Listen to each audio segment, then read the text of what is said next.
जगत गुरु तत्वदर्शी संत रामपाल जी महाराज के अमृत वचन सर्व पवित्र धर्मों के पवित्र शास्त्रों के आधार पर। तो चलो वहाँ ठीक हो जाते हैं, चलो वहाँ ठीक हो जाते हैं। टीवी पर देखा फलाने ने कहा मैं ठीक हो गया, तो वो ठीक हुए, वो झूठ नहीं बोल रहे, वो यही मिल जाएंगे। आपने बेशक पूछ लियो घूमते फिरते। और जो नाम लेकर ठीक नहीं हो रहे, वो क्यों नहीं हो रहे? सतगुरु के दरबार में कमी कहे की ना, अनसमोज ना पावता तेरी चूक चाकरी माँ। इसी कारण से उसको लाभ ना मिलेगा तो उसके अंदर कोई दोष है, उसकी कोई सेवा के अंदर समर्पण भाव में कमी है। और जब हम समर्पित हो जाते हैं तो हम समझ ले सभी पूजाओं को त्याग कर, सभी मर्यादाओं को त्याग कर एक मालिक के पथ पर, परमात्मा के द्वारा बताए मार्ग पर चलेंगे। तब हम आन उपासना बंद कर देंगे तो हम एक परमात्मा पर आश्रित हो गए। हम पहले दादा ने कितने खसम बना रहे थे, फलाना देवता पूज लो, फलाना पूज लो, गुग्गा पीर पूज लो, फलाना पूज लो। और अब हम एक खसम बनाएंगे, एक मालिक, एक पति, एक स्वामी, कबीर भगवान। और जब आप हृदय से स्वीकार कर लोगे इस परम पिता को, और फिर देखना पति भरता जमी पर जो जो धर पाव, समृत झाड़ू देत है ना काटा लग जावे। कहते हैं ऐसा भाव तो जब आप आ जाओगे, कबीर साहब के अतिरिक्त कोई भगवान नहीं होगा आपके हृदय में, और अन्य किसी देव से झाड़ फूक कराने वाले से सपने में भी कोशिश ना करना, सोचना भी नहीं, तो आप पति भरता पद पाओगे। कहे कबीर सुनो भी साधो, मैं तो हूँ विश्वास में, विश्वास कर लिया तो मैं तेरे साथ हूँ, अविश्वास रखेगा तो मैं तेरे साथ नहीं हूँ, जैसा तू करेगा वैसा तुझे दे ही दूंगा। तो इस प्रकार यहाँ कमी नहीं रहेगी। कमी रहेगी तो आपकी कोई अपनी ही कमजोरी रहेगी, उसकी निकालने के लिए ज्ञान सुनाए जाते हैं। तो यहाँ आने वाले व्यक्ति के दोनों हाथों में लाडू हैं, यहाँ भी सुख, उम्र भी बढ़ जाएगी और पूर्ण मोक्ष, सदा के लिए सुखी हो जाओगे। अब इसके लिए हमने गुरु की आवश्यकता पड़ती है। और क्या बताते हैं, ये ज्ञान होने के बाद आपको ऐसी स्थिति महसूस होगी, सतगुरु के उपदेश का लाया एक विचार, जय सतगुरु मिलते नहीं जाते नरक दुआर।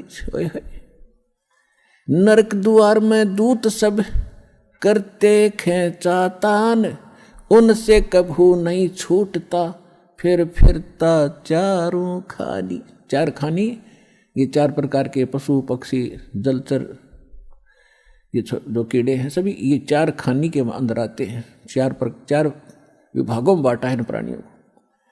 चार खानी में भ्रमता कभू न लगता पार, सो फेरा सब मिट गया मेरे सतगुरु के उपकार। इस शरण में आ जाने से, प्रथम मंत्र प्राप्त ही हो जाने से, पहली बात तो कि जो नाम ले लेंगे फिर काल या मौत निकट नहीं आ सकती आपके। परमात्मा से परिचित वो महापुरुष भी कहते हैं, जब काल डरे करतार से, जय जय जय जगदीश, जोरा जोड़ी झाड़ता पगरज डरे शीश। अब क्या बताते हैं, काल जो पीसे पीसना और जोरा है पनिहार, ये दो असल मजदूर हैं मेरे सतगुरु के दरबार।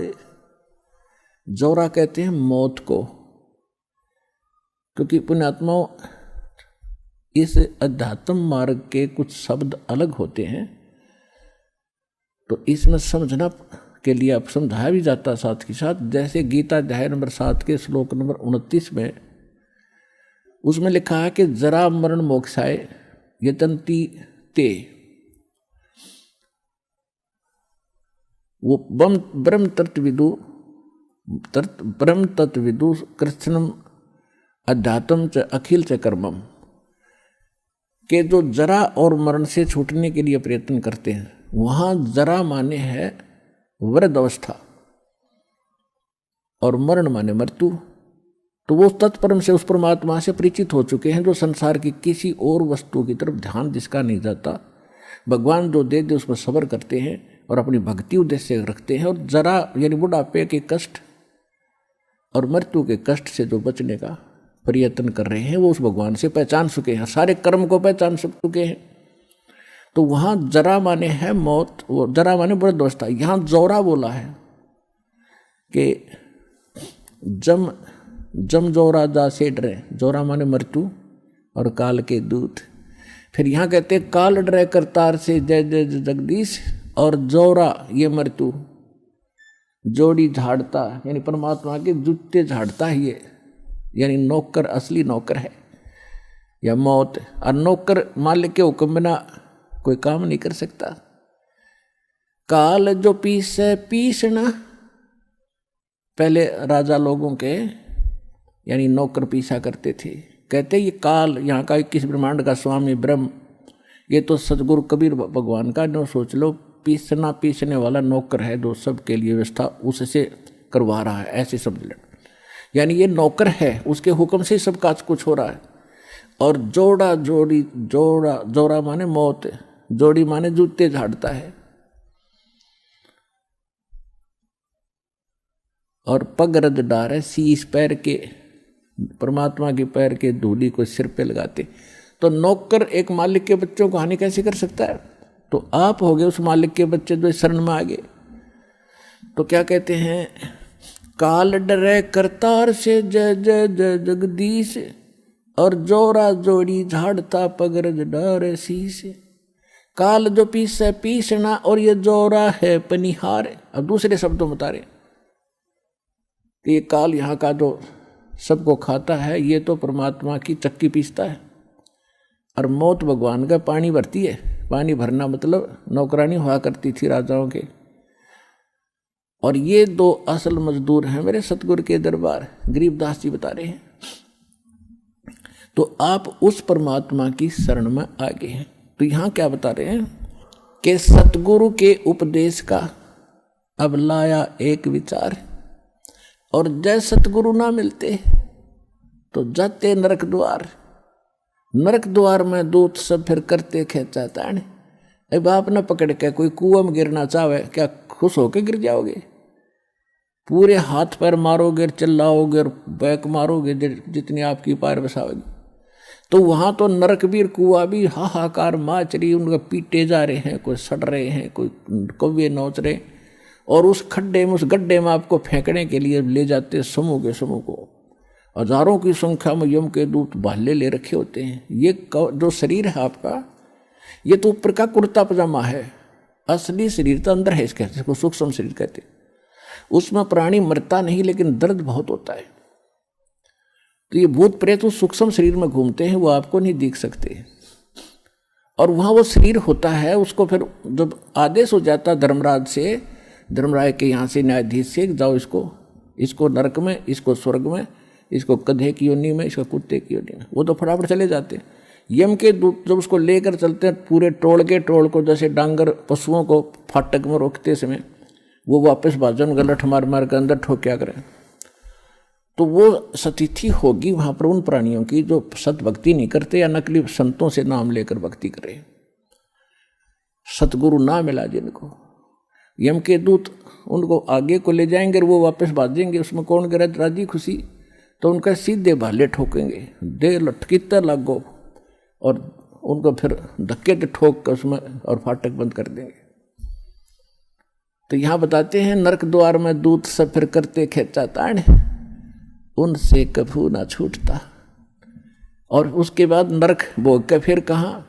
फिर 84 लाख योनियों में 4 खानियों के अंदर फिर आता। 4 खानी में भरमता और कभू न लगता पार। ये फेरा सब मिट गया मेरे सतगुरु के उपकार। परमात्मा की इस मंत्र को लेने से, मर्यादा में रहकर भक्ति करने से आपका कितना पहाड़ से भी बड़ा दुख टल गया। बाईपास निकाल दिया आपने यदि मर्यादा में रहोगे तो। अब क्या कहते हैं परमात्मा के सतगुरु के सजदे करूं कर्म छुटाए कोटि, और जो सतगुरु की निंदा करें उनके यम तोड़ेंगे होठ। कि ऐसे संत ने जो इतना उपकार किया, इतना निर्मल मार्ग, और ऐसे पहाड़ से भी भारी दुख जीव के बचा रहे हैं, और यहाँ इस जीवन में भी करोड़ पापों से आपको बचाया जा रहा है। बीड़ी मत पीना, शराब ना पीना, मांस मत खाना, भाई किसी की आत्मा ना दुखाना। अब आपको इतनी दया और ज्ञान होगा भगवान का, तो फिर आप इन पापों से बच के सारा दिन भगवान की भक्ति करते हो, ना बैठ के गप्पे मारो, किधर ताश खेलो, किधर राजनीति बतलाओ, किधर सिनेमा मार्ग फुड़वाओ बैठे बैठे। अब कितने बाईपास निकाल दिए, कितने कर्म छुटवा दिए आपके बुरे। कहते हैं सतगुरु के सजदा करूं कर्म छुटाए कोट, और ऐसे सतगुरु की जो निंदा करें फिर यम के दूत उनके होठ तोड़ेंगे, यानी ऐसा पीटेंगे कि तर लागो। होठ तो नाजुक होती हैं, कोई बालक न धमकावे तो उठा पर ना मारा करे, एक आधा थप्पड़ चट्टू कमरे में मार ले। कहते वो होठ भी फूटेंगे तो इन्हों सोच लो बेरहमी से पीटा गया वो। तो कहते वहाँ इतनी पिटाई होगी आपकी, ऐसे महापुरुष की जो निंदा भी करते हैं। और फिर क्या बताया है, सात समुद्र की मसी करूं लेखनी करूं बन राय, धरती का कागज करूं गुरु गुण लिख्यो न जाए। अब क्या गुण लिखेंगे उस ऐसे महापुरुष के जिसने ऐसे संकट से बचा दिया। एक कुत्ते का जीवन लिखने लग जाओ, जन्म होते वो क्या खाना शुरू करता है, कहाँ रहता है, गर्मी कितनी जोर की धूप पड़ती है, बाहर बिलख रहा होता है, सर्दी पर गिरती है, ऊपर से वर्षा भी होने लग जाती है, और वहीं गींडली सी मार के इकट्ठा हो गए पड़ा पड़ा नौकर रहा हूँ। अरे ये पहले आंटी पा रहा था, मनुष्य बना हुआ जो भगवान कदे सोची भी कोई ना, यह भी बनेगी तेरे साथ। तो ऐसे दुखों से जिसने बचा दिया, और फिर खाना क्या खाता है, वो सूता उठते ही जाता है किसी, क्योंकि मैं कहा उसने रसोई में भोजन की, तो पहले द्वार में नहीं देखा, कोई देख तो नहीं रहा, फिर सीधा जाएगा रसोई की तरफ जहाँ मैं आ रही है उसने। अब रसोई में कौन घुसने दे उसके, को लठ मारेगा, जो हाथ में आ गया वो ठोका पहले तो उसके। जो रसोई में घुसने की कोशिश कर रहा है, बाहर खड़ा रहा, तुमको टूक मिल भी जा, पर इतनी उसमें संतोष नहीं रहता, भूखा मरा सूता सारी रात तो कुर्रा आया बैठ के भौक्या भी मतलब। तो ये दुर्गति होगी, और वहाँ लगा लठ, फिर वो थोड़ी देर तक चिल्ला होगा, फिर शायद दूसरे घर की तरफ ताकेगा कि शायद यहीं दाव लग गया। अब दूसरे घर में जब जाता है, वहाँ उसके भाग को जूत मिले कि टूक मिले, जब वहाँ भी लठ लग गया तो फिर वो खखाट उठा है, बाहर जाता जंगल में। उसको पता है कि वो मार नहीं खाई जाएगी, फिर क्या खाता है, वो टट्टी खाता जा करके। ऐसी हालत हमारी होनी थी, और इस नाम से और इस भक्ति से और इस बंदी छोड़ की दया से आप इन सब से बाईपास निकल गए। तो कहते फिर क्या गुण लिखे इसे महापुरुष का, इसे भगवान का। सात समंदर की स्याही बना दूं इंक, और पूरी धरती का कागज बना लूं, सारे वृक्षों की कलम बना कर रख लूं, और फिर लिखने लग जाऊं, ये भी घिस जा, सातों समुद्र भी खत्म हो जा, पृथ्वी जितना बड़ा कागज भी थोड़ा पड़ जा, उस गुरु के गुण नहीं लिखे जा सकते।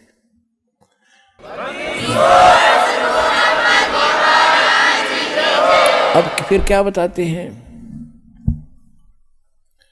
गुरु मानुष कर जानते ते नर कहिए अंध, ओ है दुखी संसार में फिर आगे काढ़ के फंदे। कहते ऐसे महापुरुष को एज ए तुम मनुष्य ट्रीट करोगे तो लाभ नहीं मिलेगा। उसके लिए परमात्मा क्या कहते हैं कि गुरु गोविंद कर जानियो, रहियो शब्द समाए, मिले जब दंडवत बंद की, नहीं पल पल ध्यान लगावे। कि गुरु को परमात्मा जानकर आप व्यवहार करना। अपने आत्मा एक सीधी सी बात है, जैसे ये दास परमात्मा ने भेज दिया, तो दास वो परमात्मा नहीं है जिसकी आपको चाह है। लेकिन इस दास को एज ए गॉड ना मानोगे, भगवान की तरह नहीं मानोगे, तो वो भगवान नहीं मिल सकता। अब जैसे एक गणित का एक प्रॉब्लम आती है, गणित में एक प्रश्न आता है, उसमें मूलधन ज्ञात करना होता है, बाकी दर भी टाइम भी सारा कुछ दिया होता है।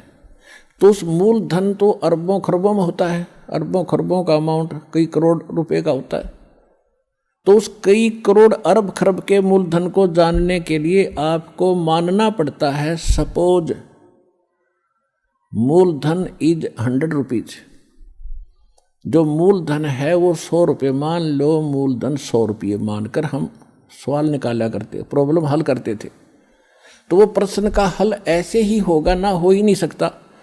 लेकिन वो 100 रुपये मूलधन नहीं है, लेकिन वो मानना पड़ेगा, तब उससे वो दर निकलेगी और उसके बाद फिर कैलकुलेशन करके हम निकालते हैं। वो ओरिजिनल मूलधन तब प्राप्त होता है, तब हम सफल होते हैं। इसी प्रकार आप जी ने इस दास को मानना पड़ेगा। मान लो रामपाल भगवान, रामपाल वो भगवान नहीं है,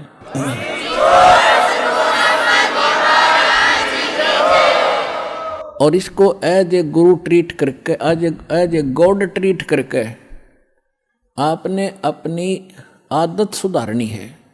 क्योंकि जब आप यहाँ से जाओगे, यहाँ से चलते ही गुरु का रोल, पहले भी रोल है, फिर भी आपके साथ रहेगा। इस दास के रूप में आपका नीचे से गणेश जी के दरबार से अकाउंट क्लियर कराता चलेंगे। यानी आप जब यहाँ से चलोगे तो ऑटोमेटिकली आपके रास्ते साफ पाओगे। जैसे स्थान स्थान पर वो खड़े होते हैं, चौराहे पर सिपाही होते हैं ट्रैफिक को डाइवर्ट करने के लिए, ऐसे जब आप संसार छोड़ कर चलोगे, आपको आप बताते चलेंगे आप इधर जाओ, आप इधर जाओ, तो आप गणेश जी के उसमें जाओगे। वहाँ जाते ही आपको क्लियरेंस चिट मिलेगी, अग जाइए जी आप जाओ। क्योंकि आपकी भक्ति ऐसी बन जाएगी, उनसे आप मुक्त होते चले जाओगे। फिर आओगे स्वाद चक्र में, यानी सावित्री ब्रह्मा के दरबार में, तो वहाँ भी आपको क्लियर चिट मिलेगी, आप जाओ जी, आपका काम पूरा। क्योंकि परमात्मा पहले करवा के जा चुका होगा इस दास के रूप में, और फिर आगे जाके बैठ जाता त्रिकुटी के ऊपर, जहाँ मालिक का यहाँ इस ब्रह्मांड में एक मूल स्थान है, ऑफिस है, कार्यालय है। जैसे प्रत्येक देश में प्रत्येक देश का एक राजदूत भवन होता है, तो इस दास के रूप में आपको परमात्मा उस त्रिकुटी पर मिलेगा। तो फिर आप जाओगे नाभि कमल में। नाभि कमल में विष्णु और लक्ष्मी जी का दरबार है। वहाँ आपको फिर वहाँ से अकाउंट क्लियर लेना पड़ेगा, वो भी चिट आपको 4 मिलेगी, नो ड्यू सर्टिफिकेट। फिर आप आओगे हृदय कमल में, विष्णु पार्वती और शिव का जो दरबार है, फिर वहाँ से आप चलोगे। और फिर आओगे आप कंठ कमल में, दुर्गा का स्थान, वहाँ से भी आपको क्लियर चिट मिलेगी। फिर आप पहुँचोगे त्रिकुटी पर। त्रिकुटी पर जाकर के फिर 3 रास्ते बन जाते हैं, उसको त्रिवेणी बोलते हैं। इन्हें कख भी नहीं पता त्रिकुटी पर। ये राधा स्वामी वाले कहते हैं हम तो साढ़े, तो हमने कोई जरूरत नहीं वेद ग्रंथों का किसी को, हम नीचे के भगवानों से हमने कोई लेना देना नहीं, हम तो सीधे त्रिकुटी में ध्यान लगाते हैं। त्रिकुटी कोई बरवाड़ा का बस स्टैंड है, वहीं पहुंच जाओगे त्रिकुटी पे। वाह भैया,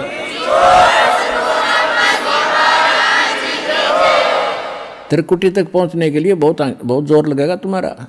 7 जन्म भी नहीं, 100 जन्म नहीं पहुंच सकते। साधनाओं से 5 काल नाम के जानो, 5 काल के नाम जाप करते हो, साधना कोई है नहीं, गुरु तुम्हारे है ही नहीं। क्योंकि जो राधा स्वामी के मुखिया थे शिवदयाल जी, उसका कोई गुरु नहीं, और वो भूत बनकर अपनी शिष्या में बोल रहा है।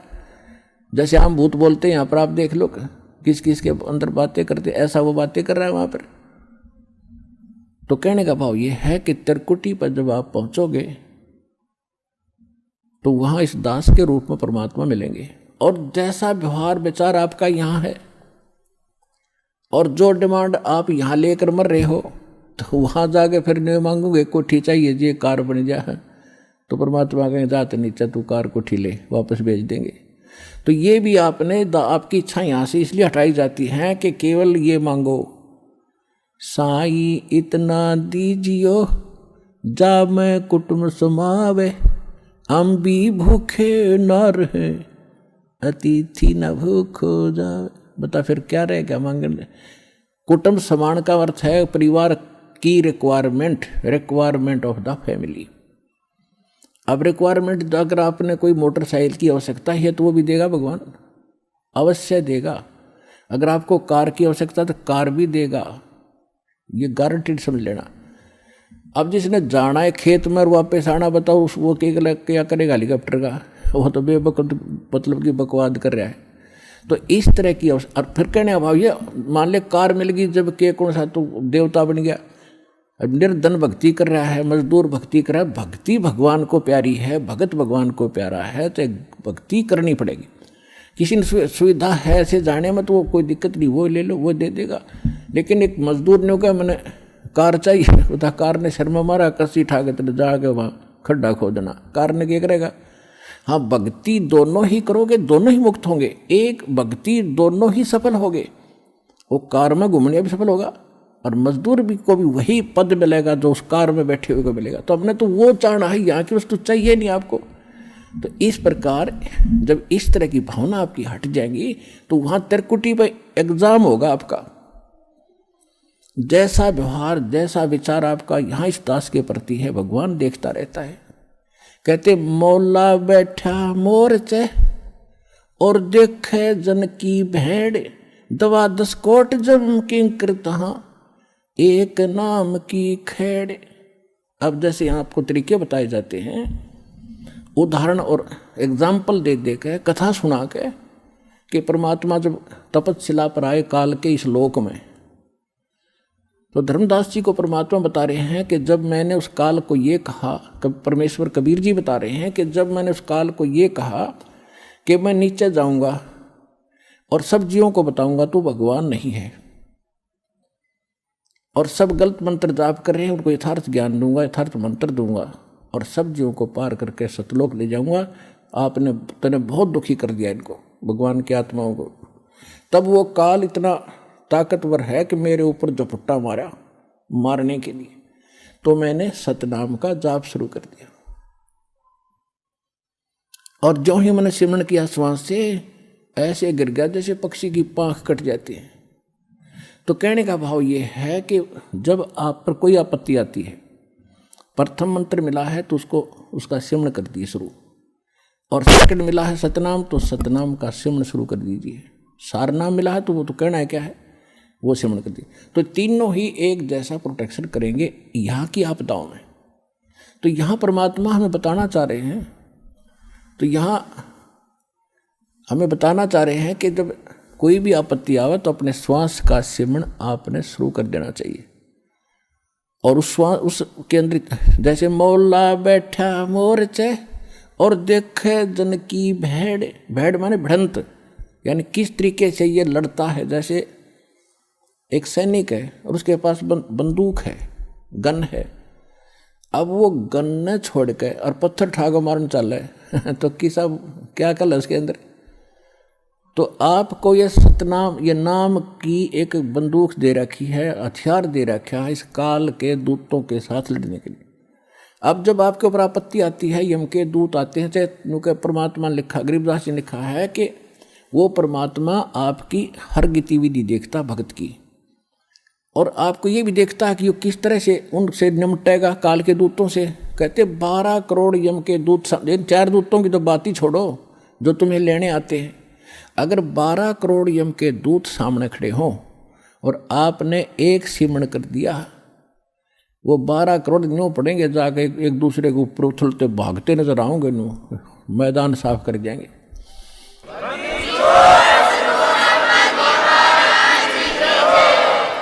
अब कहते हैं मौला बैठा मोरचे, मौला माने वो परमात्मा अपने स्थान पर देखा और आप बैठे। मौला बैठा मोरचे देखे जन की भेड़, जो मोर्चे में भक्त बैठा है, यानी मोर्चा है हमारा काल का ही, उसके साथ हम लड़ रहे हैं, संघर्ष कर रहे हैं, भक्ति कर रहे हैं, सिमरण कर रहे हैं। और कहते हैं उस जैसे आपत्ति आती है उस समय अपना सिमरण शुरू करो दाता का, सब बातें भूल के। और वहाँ नो का हायरी माँ मर गया बचाइए तो कहेगा भगत है वो, तो परमात्मा ये देखता है कि वहाँ आप कैसे कौन सा फार्मूला अपनाओगे, तो वो तरीके आपको यहाँ बताए जाते हैं। तो वहाँ एग्ज़ाम होगा त्रिकुटी बजा के आपका। तो यहाँ परमात्मा कहते मौला बैठा मोर्चा देखे दिन की भेड़, आपकी लड़ाई देखता है, बढ़त देखता है, यो कैसे मुकाबला करता है। बंदूक धर के पत्थर ठाता है या बंदूक का दिखावा है, तो फिर ज़्यादा फर्क पड़ जाए, बंदूक दिखाते हैं तो सिमरण स्वरूप नाम के सिमरण से संकट टलेंगे। और कहते हैं 12 कोट जम किंकर जहाँ 12 दूत यम के दूत सारे के सारे आपके सामने आ जाओ, और एक नाम की खैड़ माने टक्कर नु मारा सब गिरता चल तगड़ा आदमी होता है। तो ऐसे वो मंत्र की इतनी ज़बरदस्त शक्ति है, क्योंकि ये ज्ञान जो बोला गया था सिंपल और अनएजुकेटेड व्यक्ति थे, उनको सिंपल लैंग्वेज में समझाना था। तो वो परमात्मा आपकी बढ़ंत यानी आपकी एक्सरसाइज देखता है कैसे कर रहा है। तो वो जैसे इस दास के साथ आप व्यवहार जैसे आप यहाँ डिमांड करते हो, तो धीरे धीरे देखो प्रथम बार को भक्त आता है उसको तो कंपलसरी है, वो तो मांग गएगा, और ये भगवान देगा ही देगा, इसके घर में कोई घाटा है कोई नहीं। ज्ञान इसलिए दिया जाता है कि तू क्या मांग रहा है उतना मांग ले जितनी तुझे जरूरत है, और बाकी भगवान पर छोड़, उसने क्या पता नहीं मेरे बच्चे को क्या आगे आवश्यकता है। आगे तैयार खड़ा पाओगा आपका, आपसे पहले खड़ा मिलेगा, इसको किस चीज़ की आवश्यकता है। पति भरता जमी पर जो धर पाओ, समर्थ झाड़ू देत है ना काटा लग जाए। तो आप उसके हो गए, तो फिर आपके जीवन रूपी सफर में झाड़ू लेकर कहते हैं मैं उसका दास हूँ। दास किसे कहते हैं? गुलाम को। भगवान दास भी पीछे रह जाए, लेकिन भगवान आपकी पुकार से सुनते ही आगे खड़ा पाओगा, और उसको पहले भी खड़ा पाएगा कि मेरा बच्चा आ रहा है, और साफ कर दूँ कि देश के कर्म के कांटे ना चुभ जा। तो इतना आपने इस मालिक में समर्पित होना पड़ेगा पतिव्रता की तरह, तब लाभ हो।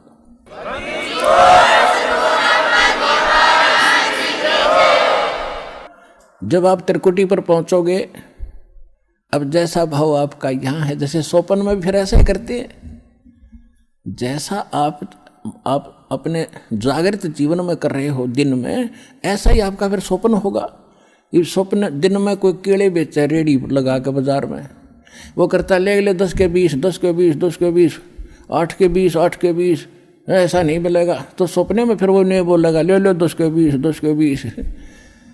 तो अब जैसा रिहर्सल आप यहाँ कर रहे हो, जब आपकी मृत्यु होगी आपको सौपन होगा, और उस सौपन में आप जो यहाँ कर रहे हो वही वहाँ बोलोगे जाके भगवान के दरबार में, भगवान के सामने।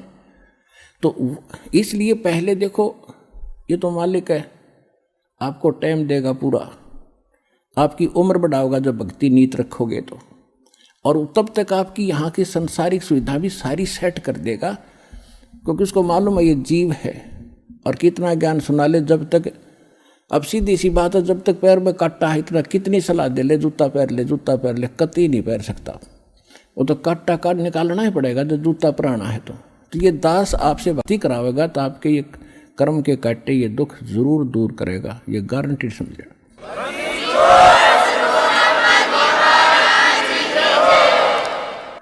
तो उसके लिए आपको धैर्य रखना पड़ेगा। धीरे धीरे रे मना धीरे सब कुछ हो, और माली सींचे 100 घड़ा ऋतुआएं फलो।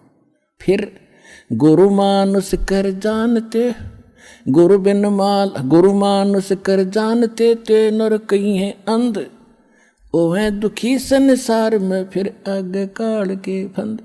परमात्मा आपको त्रिकुटी पे मिलेंगे, वहाँ जाते आप समर्पित हो, जैसे दंडोत करोगे तो देखोगे मुँह की तरफ, और परमात्मा जिधर जाएंगे आप पीछे पीछे वहीं भाग लोगे, वहीं साथ जाओगे।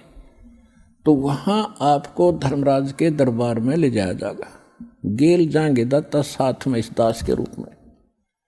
भाई कर ले गुरु वकील मुकदमा भारी है।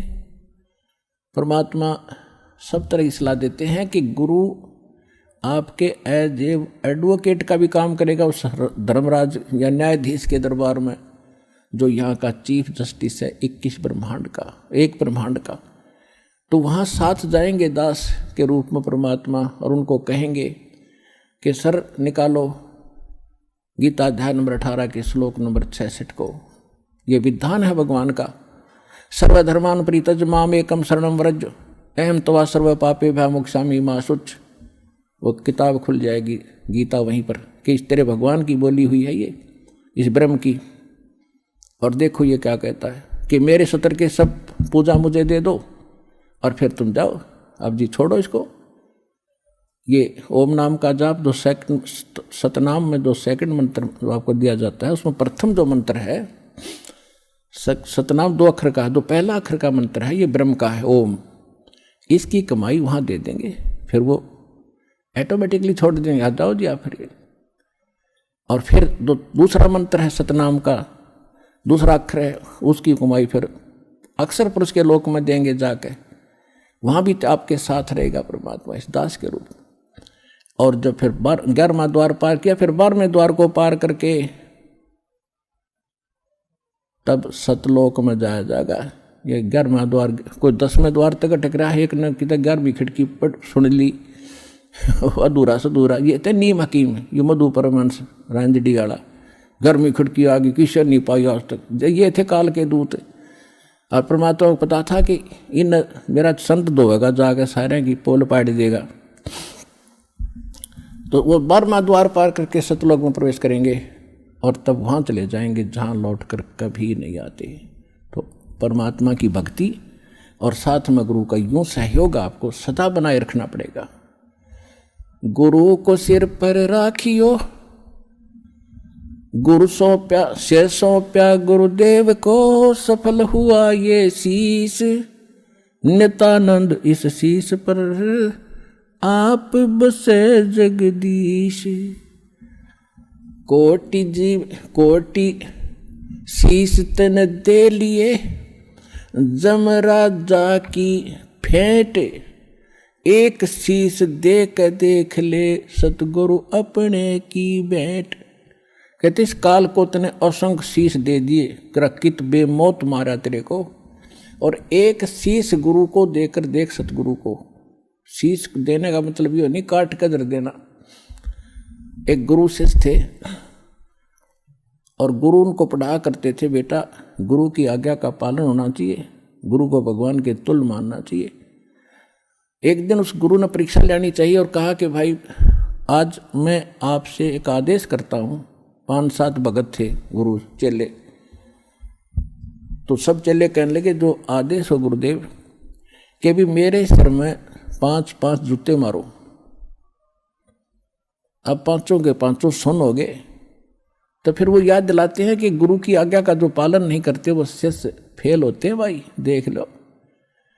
और तो उठे नहीं, एक खड़ा हुआ, अपना जूता निकाला, गुरुजी के चरणों में बैठ के अपने सिर में मारे 5 पट्टा पट। गुरुजी बोला भाई डांडी मत मारे, तेरे सिर में नहीं मेरे सिर में कहा था मैंने, मेरे मार। तो उस विवेकशील चेले ने कहा जी ये दास का शीश भी तो आपका ही है। तो कहने का भाव ये, आपने ऐसे समर्पित और विवेक से होना पड़ेगा, तब गुरु बिना आपका मोक्ष नहीं। और गुरु आपको मिल गया, आप कल्याण कराओ, अपने परिवार को लाओ, और जहाँ तक संभव हो सके इस ज्ञान को फैलाओ।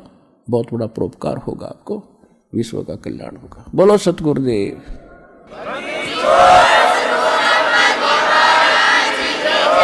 ये बार बार समय नहीं मिलता बच्चों, या एक एक अक्षण आपका बड़ा कीमती बहुमूल्य है जो भगवान आपको यहाँ लाए हैं। ना यहाँ आना कोई बच्चों का खेल है, बगैर परमात्मा की रजा से आप इधर मुंह भी नहीं कर सकते। स्पेशल लाया आपको, चाहे कुछ भी कारण बनाया, चाहे दुखी करा चाहे सुखी करा, आपको ऐसे स्थान पर ला कर बैठा दिया। अब चर्चा सुना करो, एक एक शब्द को ऊपर विचार किया करो।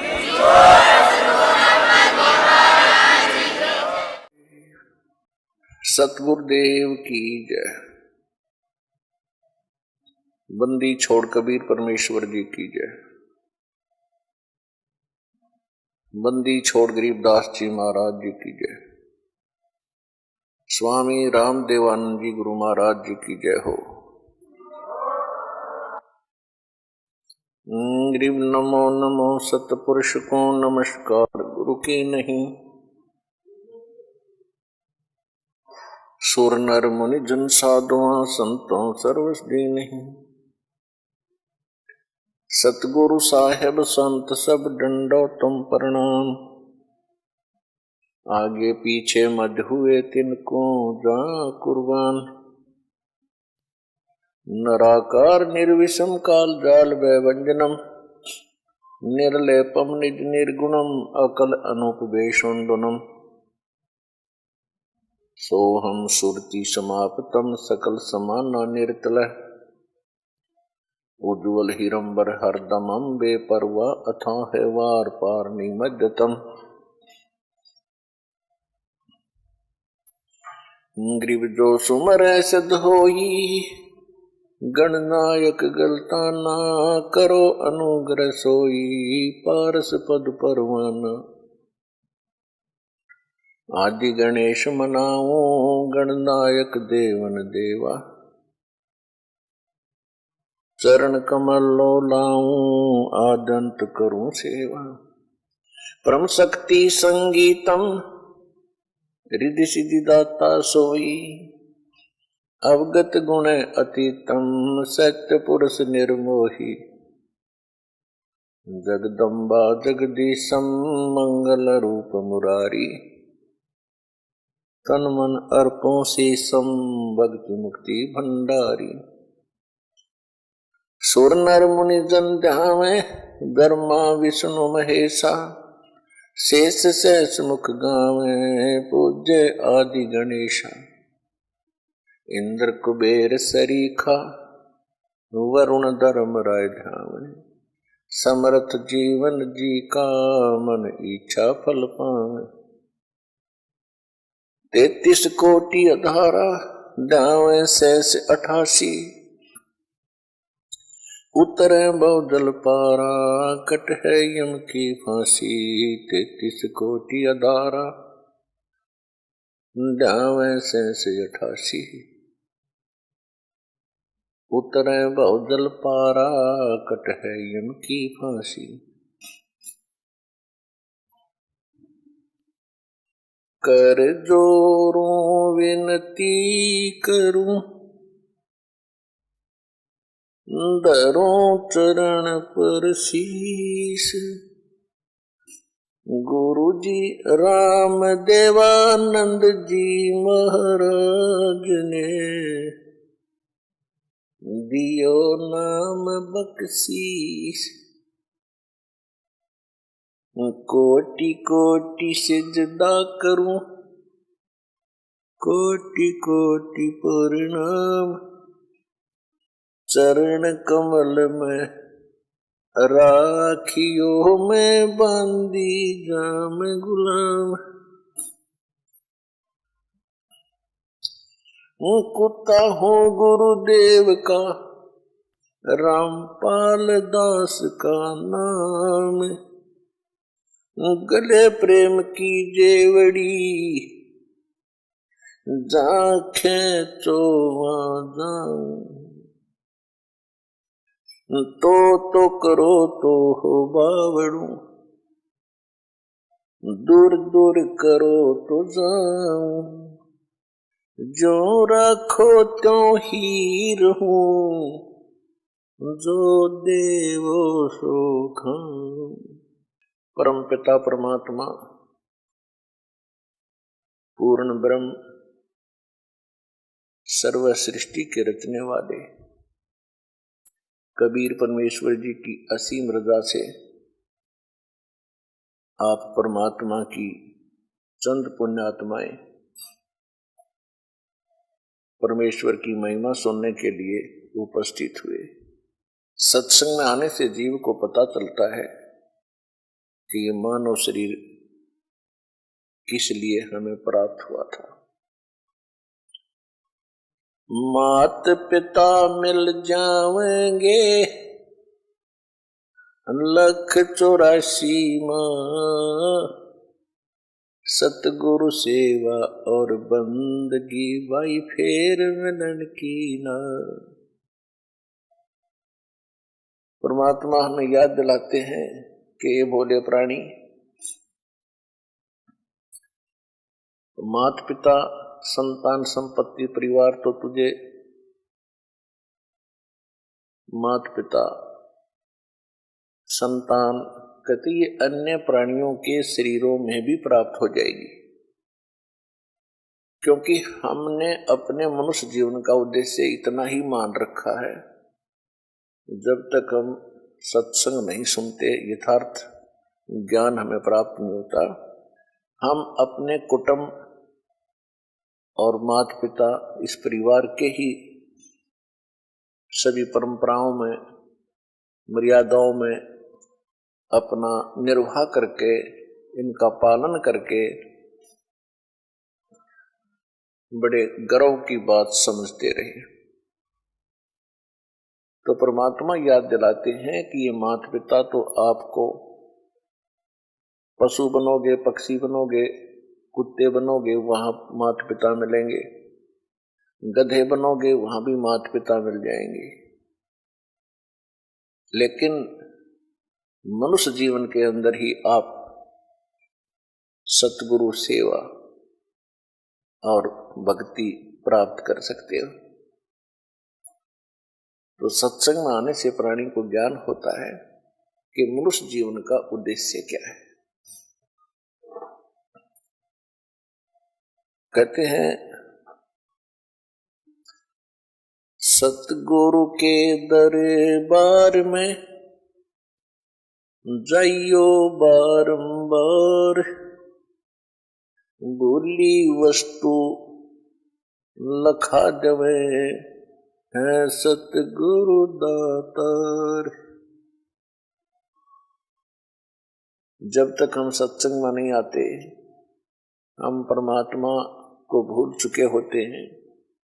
कभी आपत्ति आती है तो हम याद कर लेते हैं, और जब आपत्ति टल जाती है तो हम केवल बकवाद याद करते हैं, जो मनुष्य जीवन का कोई उद्देश्य भी नहीं होता, वो विषय भी नहीं होता। तो क्या बताते हैं परमात्मा, भाई दुख में सुमरण सब करे, सुख में करे ना कोई, जय सुख में सुमरण करे तो दुख कहूं को हो। कबीर सुख में सिमरण किया नहीं, दुख में करते याद, कहे कबीरता दास की कौन सुने फरियाद। मानुष जन्म पाए कर जय नहीं रटे हरि नाम, जैसे कुआ जल बिना बनवाया क्या काम। मानुष जन्म दुर्लभ है ये मिले न बारंबार, तरवर से पत्ता टूट गिरे वो बोर न लगता डर। राम रटत निर्धन भलो टूटी घर की छान, वो सुंदर मैल किस काम के जाम भक्ति नहीं भगवान। राम रटत कोड़ी भलो चू चू पड़े जो चाम, वो सुंदर शरीर किस काम का जा मुख नाही नाम। कबीर जिव्या तो वाहे भली जो रटे हरि नाम, नहीं तो काट के फेंक दियो ये मुख में बोलो ना चाम। राम रटत कन्या भली और साकट बलो न पूत, जैसे छेरी के गल में गलथना जिसमें दूध ना मूत। परमात्मा कहते हैं कि ये प्राणी आपत्ति के समय परमात्मा को याद करते हैं। सुख होता है जो भगवान को भूल जाते हैं। यदि सुख में भी भगवान को आप याद करोगे तो आपत्ति नहीं आएंगी। फिर कितना महत्व बताया है भगवान की भक्ति का, कि मनुष्य जीवन ये बार बार प्राप्त नहीं होगा। एक बार आपके हाथ से ये छूट गया तो ऐसे समझो जैसे वृक्ष से पत्ता टूट के गिर जाता है, पुनः स्थापित नहीं हो सकता।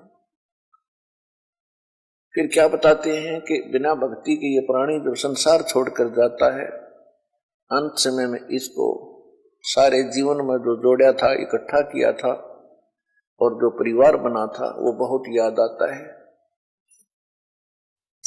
सारा जीवन परिवार के पोषण में, दुनिया के शोषण में और अपने कोठी बंगले बनाने में खो दिया। चलते समय जब इसको पता चलता है कि सारा कुछ तेरा यहीं रह गया, अब तू जा रहा है अकेला, ना कोई परिवार का सदस्य तेरे साथ है, तो उस समय की सतिथि बताते हैं कि पछाड़ खा खा रोएगी ये आत्मा जब तू चल लेगी अकेली। कहते टक्कर मार मार कर, डकरा डकरा कर रोती है ये आत्मा जब यम के दूत इसको घसीट कर ले जा रहे होते हैं। इसका सारा कुछ यहीं रह जाता है जो सारे जीवन में इसने जोड़ा था, जिसको ये अपना माने हुए था। तो परमात्मा याद दिलाते हैं कि काया तेरी है नहीं, ये माया कहां से हो, और चरण कमल में ध्यान रखो इन दोनों को खो। जब तेरा बॉडी नहीं है, बोले आत्मा, तेरा शरीर ही तेरा नहीं है, ये कोठी बंगले कार और ये बैंक बैलेंस बनाने लग रहा बोंदू, ये तेरे कैसे हो सकते हैं? तेरा क्या है? तेरा है भक्ति जो सीमंत तू कर रहा है, और तेरा है जो हाथ से छोड़ दिया, दान कर दिया। दान भी कहते हैं सुपात्र को करे, गलत स्थान पर किया हुआ दान भी व्यर्थ होता है। गुरु बिन माला फेरते देते दान, गुरु बिन दोनों निष्फल हैं, चाहे पूछो वेद पुराण। परमात्मा कहते हैं चिड़ी चोंच भर ले गई, नदी न गट्यो नीर, दान दिए धन घटे नहीं, नो कह रे साहिब कबीर। देते को हर देत है जहां तहां से आन, अन देवा मांगत फिरो फिर साहिब सुने ना कान। परमात्मा कहते हैं धर्म तो दसके नहीं, ये दसके तीनों लोग, खैरायत में खैर है भाई कीजिए आत्म भोग। तो मनुष्य जीवन के आपके साथ जो मनुष्य जीवन में संग्रह करोगे, ये धन है जो आपका आपके साथ जाओगा। कबीर सब जग निर्धना, धनवंता ना कोई, धनवंता सो जानियो जिस पर राम नाम धन होवे। कि सारा संसार निर्धन है, जिसके पास सत्य भक्ति जो राम का नाम का धन है, यानी सच्चे मंत्रों की कमाई जो है राम नाम का धन होता है, वो एक धनवान है। बाकी संसारिक संपत्ति, भौतिक जिसके पास संपत्ति है, उसको अध्यात्म मार्ग में धनी नहीं माना जाता। फिर क्या बताते हैं कबीर, राम रटत निर्धन भलो, और टूटी घर की छान, वो सुंदर महल किस काम के जहां भक्ति नहीं भगवान।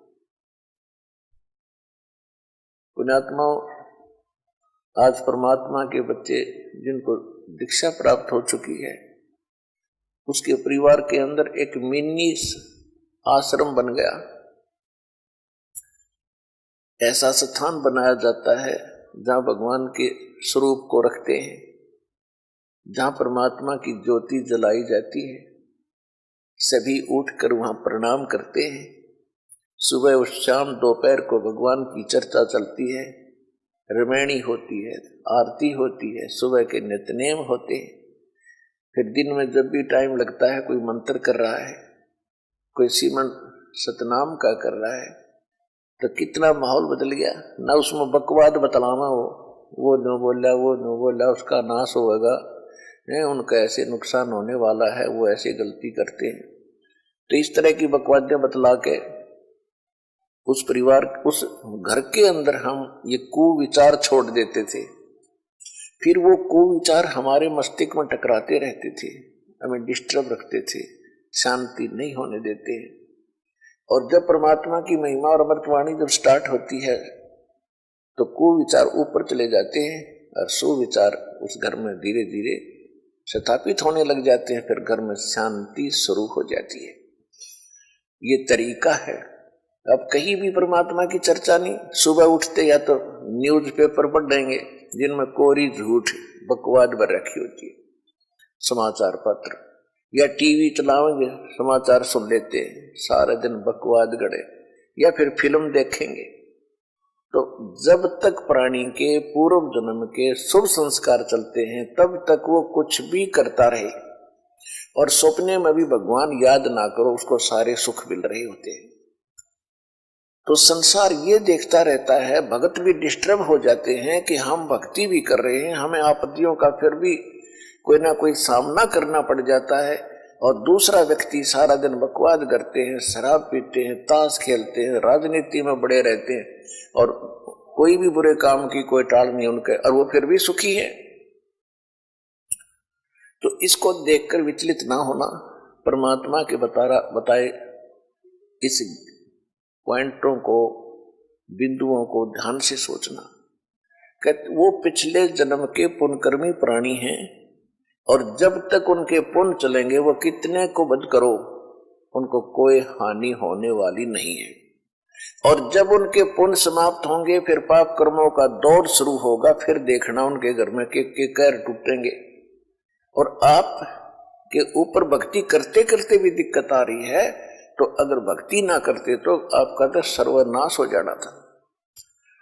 विचार कीजिए, जैसे आप जी ने सर्दी के मौसम में कंबल ले रखा है या स्वेटर पहन रखी है और सर्दी फिर भी लग रही है, तो ये ना सोचना कि आप उस स्वेटर ने आपका बचाव नहीं कर रखा। अब जैसे यहाँ भक्त कई कहते हैं जी हमने पाठ भी करवा लिया, जोत भी बोल दी, चौथी हाजरी भी लग गई, अभी तक हमें कोई विशेष लाभ नहीं हो पा रहा। ये तो हो ही नहीं सकता कि जब आप इतना कर्म कर रहे हो भक्ति का तो कोई लाभ ना हो। ये तो आपकी अनजान सोच है, बालक बुद्धि है। अब जैसे सर्दी का मौसम है, किसी ने स्वेटर पहन ली और फिर भी उसको सर्दी लग रही है, तो ये ना सोचना कि स्वेटर ने अपना काम ना कर रखा। स्वेटर अपना काम कर रही है, लेकिन सर्दी अधिक है तो उसके लिए जर्सी और पहन ले ऊपर के, और उसके बाद भी सर्दी महसूस हो रही है तो कंबल ओढ़ ले। यानी ये नहीं है कि ये कहना कि मैंने जर्सी भी पहन ली फिर भी सर्दी का लग रही हाथ पैरों को।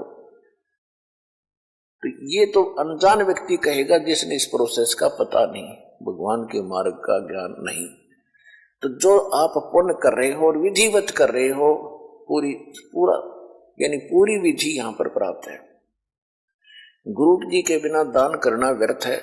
आप जी को सतगुरु मिले, आप जी को विधि मिली है, आपको पूर्ण परमात्मा मिला है, पूर्ण परमात्मा का मार्ग मिला, सत भक्ति मिली है, और फिर आप साधनाएं सही कर रहे हो, तो आप ये ना सोचना कि आपको लाभ नहीं हो रहा।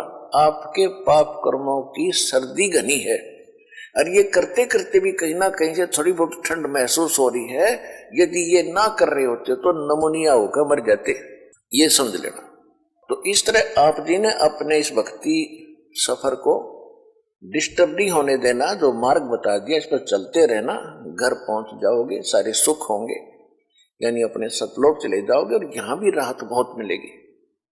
तो इसी प्रकार जो ऐसा कहते हैं वो बालक है, और फिर ये सोचे कि हम भक्ति भी कर रहे हैं, दूसरा कुछ भी नहीं करता, उसके ठाठ हो रहे हैं, तो वो भी आप इस ज्ञान से सोचना कि जब बैटरी किसी ने चार्ज कर रखी है इन्वर्टर की, और आगे चार्जर है नहीं उनके पास, लाइट का कनेक्शन नहीं है, और उनकी बैटरी फिर भी उनके पंखे चल रहे हैं, बल्ब भी जग रहे हैं, तो इससे अंडरस्टूड है, अनजान से अनजान व्यक्ति आजकल समझ सकता है कि वो बैटरी कितने दिन चलेगी। एक दिन एंड होगा और फिर अंधेरे में बैठेंगे, गर्मी में मरेंगे। इसी प्रकार जब तक पुण्य कर्मों की बैटरी चार्ज है पूर्व जन्म की, तब तक वो आपको सुखी दिखाई देते हैं, चाहे कितने खोटे खोदो। और आप अच्छे भी कर रहे हो और फिर भी महसूस करते हो कि हम दुखी, आप दुखी नहीं हो। आपके ऊपर तो ना जाने के कहर टूटना था, भगवान ने आपकी रक्षा कर रखी है। तो इस करके संसार की तरफ ना देख करके परमात्मा के इस ज्ञान को आधार बना के इस भक्ति मार्ग में चलना। राम रटत कोड़ी भलो, चू चू पड़े जो चाम, ये सुंदर शरीर किस काम का, जा मुख नाही नाम। कहते हैं चाहे कितना बीमार व्यक्ति हो, रोगी हो, कोट भी लगा हो, यदि वो भक्ति करता है, सत्य भक्ति करता है, तो उसका रोग भी ठीक होगा, उसको मोक्ष भी मिलेगा। और जो सुंदर शरीर है, सारा दिन इसे के अपने देख रेख में इसी के गर्व करते हैं और भक्ति करते नहीं, कहते वो सुंदर शरीर किस काम का, जा मुख नाही नाम। फिर कहते राम रटत कन्या भली, और साकट भलो न पूत, बकरी के गल में गलथड़ा, जिसमें दूध न मूत। क्योंकि हमारे समाज में पुत्र को ज्यादा महत्व दिया जाता रहा है बिना ज्ञान के। वैसे पुत्र और पुत्री में हमें कोई भेद नहीं होना चाहिए, सब परमात्मा की आत्माएं हैं, अपने अपने संस्कार सब साथ लेकर आते हैं। फिर भी उस समय जो परमात्मा ये ज्ञान दिया करते थे कबीर भगवान, तो उस समय क्या कहा करते कि बेटी सत्संग में नहीं जाएगी, बेटे बेशक चले जाओ। लेकिन रिवाज तो थी नहीं भक्ति की, वैसे को दुख में वैसे कोई साधु संत के पास चले जाते थे दाढ़ा दूढ़ा लवाने के लिए। फिर भी परमात्मा याद दिलाते हैं कि राम रटत कन्या भली, भक्ति अगर बेटी कर रही है, उस बेटे से 100 गुना अच्छी है जो भक्ति नहीं करता। वो बेटा कैसा है, जैसे बकरी के गल में एक थन जैसी खाल लटका करे, थन जैसी। तो परमात्मा कहते हैं वो तो व्यर्थ का बोझ है उसके गल में बकरी के, वो किससे काम की कोई नहीं वो खाल, ना दूध ना मूत, यानी किससे काम नहीं आती वह। इसी प्रकार वो बच्चा जो भक्ति नहीं करता, वो माता पिता के गल में वो गलथना है। और वो कन्या जो भक्ति करती है माँ के, वो बेटा तो माता पिता पर भार बनेगा कोई से को, क्योंकि जो भक्ति नहीं करता उस पर आपदाएं आएंगी, आपत्ति आएंगी, तो माँ बाप साथ दुखी होते हैं, जो पुत्र दुखी होता है तो वो डिस्टरबेंस करेगा आपकी भक्ति में भी और दुखी भी रहेगा, दुखी रखेगा। अब जो बेटी भक्ति करती है उसके साथ भगवान होगा, उसके संस्कार में कोई पाप कर्म का दंड भी आवेगा, उसने भी भगवान रक्षा करेगा। और जिस परिवार में वह बेटी जाएगी उस परिवार को भी सुधारेगी, उसमें भी भगवान वहां साथ रहेगा, भक्ति प्रवेश करेगी, तो वह बेटी सदा सुखी रहेगी, बेटी सुखी रहेगी, तो माता पिता की आत्मा भी शांत रहेगी। तो परमात्मा कहते हैं राम रटत कन्या भली, और साकट जो भक्ति करे न करण दे उसको साकट कहते हैं।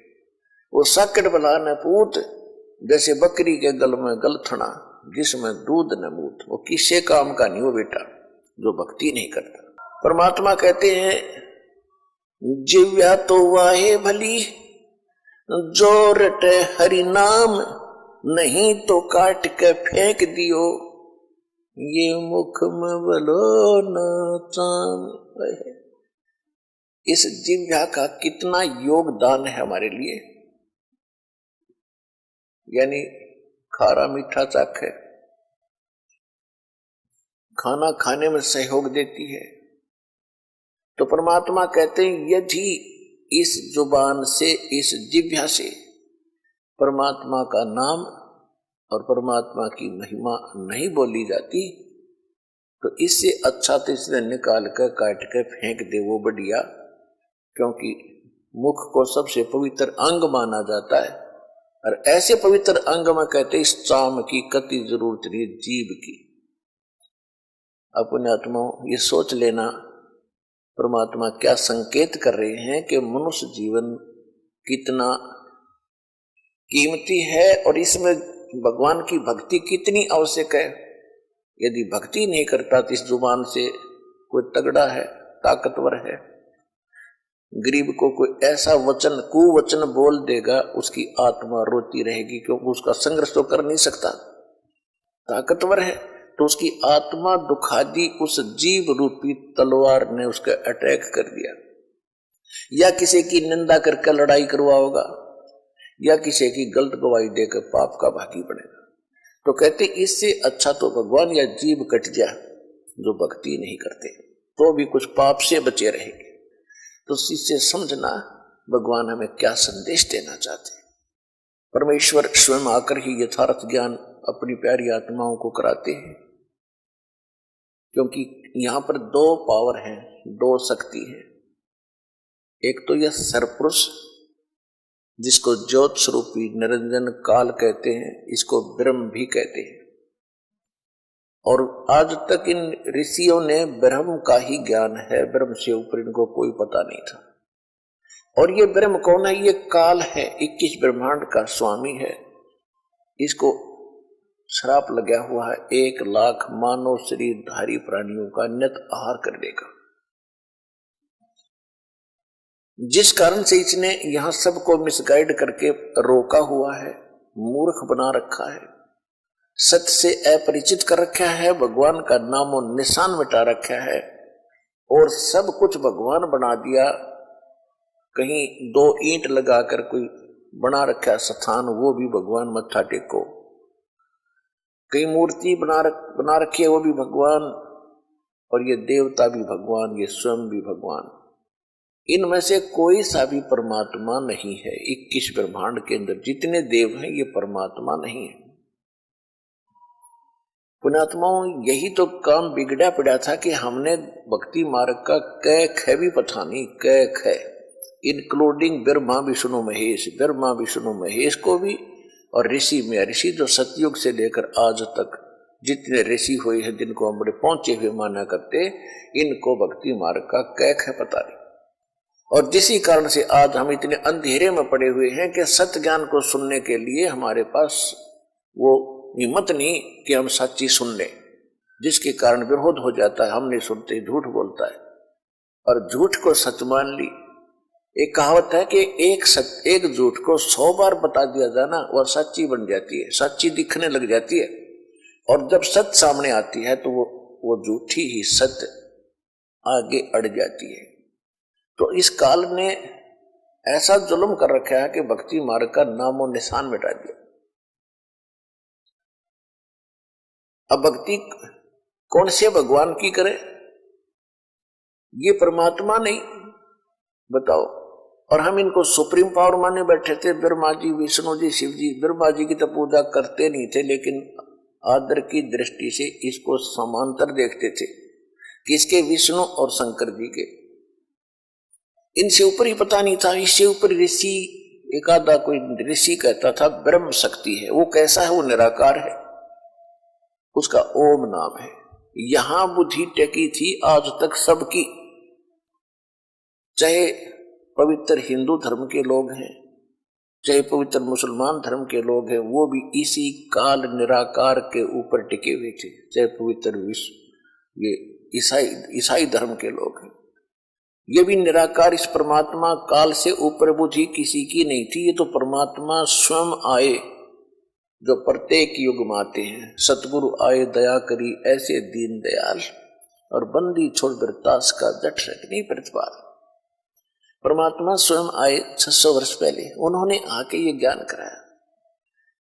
अब श्री देवी पुराण के अंदर सचित्र मोटा टाइप गीता प्रेस गोरखपुर से प्रकाशित, केवल हिंदी में 414 पृष्ठ पे ये लिखा हुआ है कि कलयुग सतयुग के ब्राह्मण वेद के पूरे विद्वान होते थे, और वो दुर्गा की पूजा करते थे। तो खाक विद्वान थे। वेदों में कहीं दुर्गा की पूजा का नामो निशान है? चारों वेदों का सारांश श्रीमद् भगवद गीता है। श्रीमद् भगवद गीता में दिखा दो कि रामकृष्ण की पूजा का जिक्र हो या दुर्गा की पूजा का कहीं भी वर्णन हो। तो ये खाक विद्वान थे, पढ़ना वेद और बकवास। आइए अब हम उन श्रद्धालुओं के अनुभव जानते हैं जो जगत गुरु तत्वदर्शी संत रामपाल जी महाराज जी से दीक्षा प्राप्त कर चुके हैं तथा उनके द्वारा बताए गए भक्ति मार्ग पर चल रहे हैं।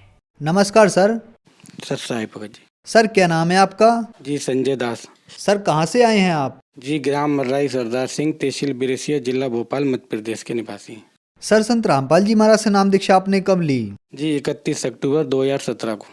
सर संत रामपाल जी महाराज से नाम दीक्षा लेने से पहले आप क्या भक्ति साधनाएं करते थे? सर जो पारंपरिक जो भक्ति चली आ रही वो करते थे।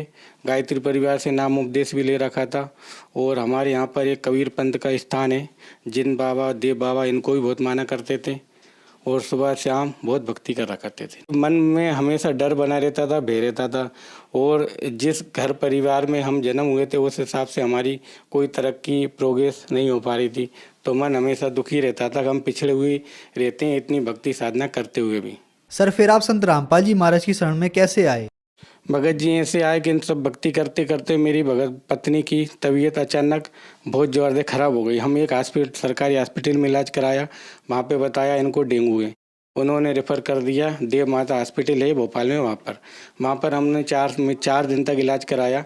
इसके बाद उन्होंने बोला कि आपकी पत्नी ठीक है, आप यहाँ से ले जाओ। हम ले गए, लेकिन हमारी पत्नी को किसी प्रकार का कोई आराम नहीं था। उसे करीबन 25 दिन से नींद नहीं आ रही थी, जगती रहती थी वो, और जैसे ही वो आँख लगाने की कोशिश करती थी तो उससे डरावने चेहरे, भूत चुड़ैलों के तरह तरह की चीज़ें दिखती थी, जिससे वो सो नहीं पा रही थी। फिर हम एक रोशन हॉस्पिटल है वहाँ पर ले गए। वहाँ पर जाते से हमारी पत्नी को वेंटिलेटर पर रख दिया भगत जी, आईसीयू में भर्ती करा उसको। डॉक्टर साहब बोले इसकी बहुत ज़्यादा सीरियस हालत खराब है। पत्नी सांस नहीं ले पा रही थी और ब्लड प्रेशर लो हो चुका था, शुगर भी पूरी ख़त्म हो चुकी थी और सांस में पूरे फेफड़ों में काला काला आ चुका था। एक्सरे कराया था उन्होंने, तो उन्होंने कहा कि हम जाँच कराएँगे, भर्ती करा। भगत जी 5 दिनों तक उन्होंने बराबर इलाज करा, वेंटिलेटर पर रखा, आईसीयू में रही। इसके बाद 5 तारीख को रात को 11 बजे डॉक्टर साहब ने मुझे अपने कमरे में बुलाया और मुझसे बोले आप अपनी पत्नी को ले जा सकते हो, यदि आपको और कहीं हॉस्पिटल हो तो वहाँ ले जाओ। तो मैंने डॉक्टर साहब से बोला कि आपके अलावा यहाँ और कौन सा हॉस्पिटल है जिसको मैं यहाँ पे ले जाऊँ? तो वो उन्होंने एक हॉस्पिटल का नाम बताया, एक बंसल हॉस्पिटल है, आप वहाँ ले जा सकते हैं। तो भगत जी मैंने कहा जब आपने जो इलाज करा वही इलाज वहाँ पर होगा। तो इसके बाद फिर मुझे कोई चांस नहीं लगा। मैंने हमारे बड़े भाई साहब हैं संत रामपाल जी महाराज का साधना चैनल पर सत्संग सुनते थे, तो फिर भाई साहब ने रात को 11 बजे बोला कि आप खुद ही वहाँ से हॉस्पिटल में से आप संत रामपाल जी महाराज से अरदास लगाइए, वो ही आपकी डायरेक्ट सुनवाई करेंगे।